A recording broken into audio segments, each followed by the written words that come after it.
I'm glad you guys tuned in. This is going to be a podcast with my family friend, David Ivey. I've known him for, I guess, as long as I can remember. I guess, David, can you give a brief history on like how we are connected? You know, we're connected, James, through your father. And that's because he and I attended the same grammar school, Our Lady of the Valley, there in Isleta. And I was a first grader. I vividly remember when I first saw your dad. And I think at that time your dad was a fourth grader, maybe a third grader.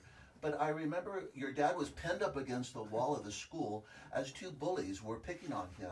They were throwing a ball at him, and he couldn't move left or right because they were going to hit him with the ball.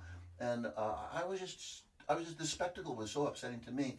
And my two brothers, Dennis and Tommy, went up to those two bullies and said, if you want to pick on someone, you pick on us. Mm-hmm. And from that day on, Alfred Gonzalez has been like a brother to us. And my brothers, Dennis and Tommy, have been my heroes for that. It was a very impressionable moment for a little boy of just 6 years old. And so your dad grew up in our family. He was often over spending the night. I knew your grandfather. He was our family butcher. I knew your family, and it was just it's just part of that world of Isleta where we all grew up and we knew each other. We were attending the same schools, and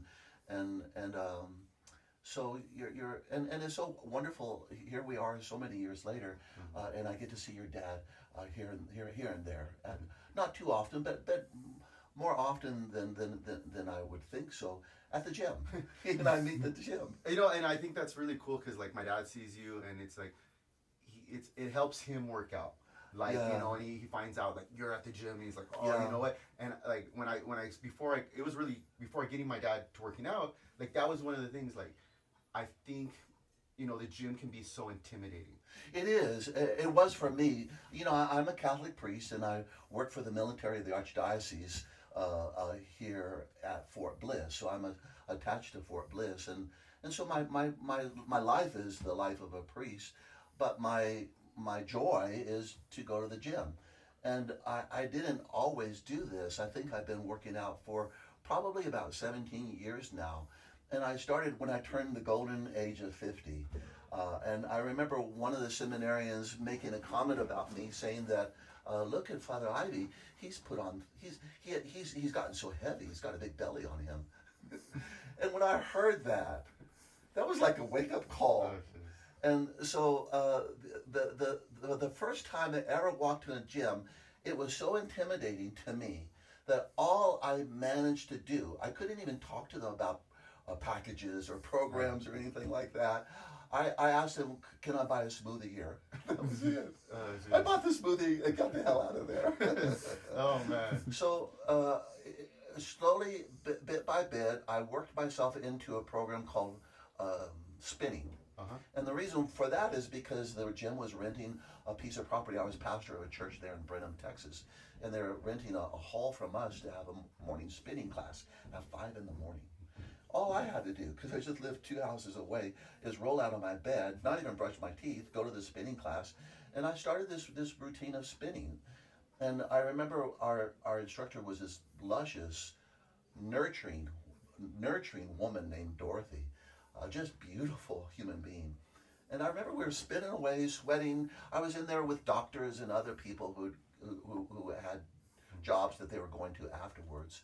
And I remember her saying, you know, if you really want to lose weight, she said, you need to get in the gym and start throwing some iron around, because the more calories you spend, the more muscles you have, the more calories you burn. Well, that's how I walked in the gym, and I signed up and I started. What obstacles have you encountered as you've gotten into this fitness journey? Well,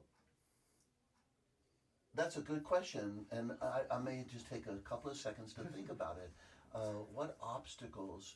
Well, the first and the biggest obstacle, of course, is your own ego. And I have to tell you honestly, at that point in my life, I did not like sweat. I didn't like it. And I used to even, to myself at least, boast, you know, I don't sweat, or I don't do things that cause me to sweat. Even when I was an Air Force chaplain, and they require PT, I used to avoid PT. I literally found ways to kind of slink around and get away without doing it. And so one of the first obstacles that we have to sometimes overcome are our own limitations. And again, part of those limitations can be confronted the first time you step into a gym. Because what do gyms typically smell like? They smell like sweat. And then you have people there that have these phenomenal physiques, and then you have people who are younger and then older, and so it's just kind of initially it's a very steep uphill climb to figure out where do you belong in this whole process as a beginner, and then again, especially for a newbie, how long will I be able to hang in there? In other words, not quit.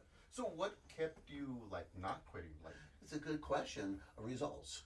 oh, results. Results. You know, when I told you that seminary made some remark about my gut, and it just was like that was the final straw that broke the camel's back. And when I started the spinning class and I started sweating, and I started building. I kind of liked the quads that I was starting to get. Yeah. You know, the look of my physique was starting to fill out as a desirable way. So I think like a lot of people, like now we're at that point in time where we have to be careful on what we say.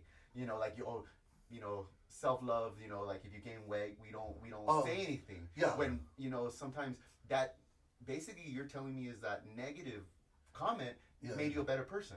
No, that's clear. And this kind of philosophy that sort of dominates our current culture, I think is destructive. It's when you applaud the person by the way they poured milk on their cereal in the morning to the way they put their pajamas on at night. This is just unrealistic, because we do accomplish achievements, but we also have setbacks, and that's part of the mixture. And you have to prepare. We have to prepare one another for that reality. So when you go to the gym and you're beginning, there can be setbacks in many different ways.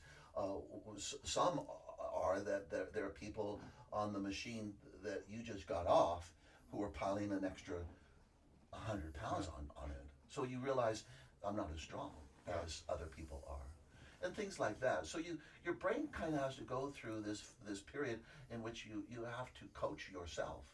And recognize, this is all a process.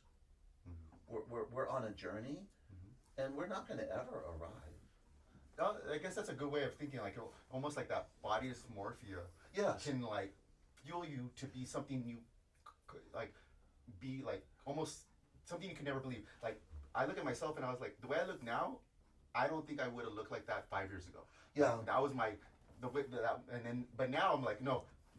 My 5-year body better be mad at the body I have now. No, in all truth, I'm very, very, very happy with the way I look, my physique right now. I'm very happy with it. I know now as an experienced bodybuilder that there's more I could do, that I can get bigger, and I want to get bigger. But in terms of this sport, it has paid me back. My faithfulness, my constancy has paid me back in physical ways. I see and I feel a difference. One of the things in dealing with aging process can be the occurrence of disease, and whether that be internal organs or bone and joint diseases or other things. And I truly believe, I'm 69 years old, so I will be 70 in about 10 months. But I truly believe that that this working out in the gym has helped me so much in having a healthy body internally, my organs, as well as externally. When people complain to me about having knee problems and they can't go to the gym or they can't work out because my knees are not strong, or the best thing that you can do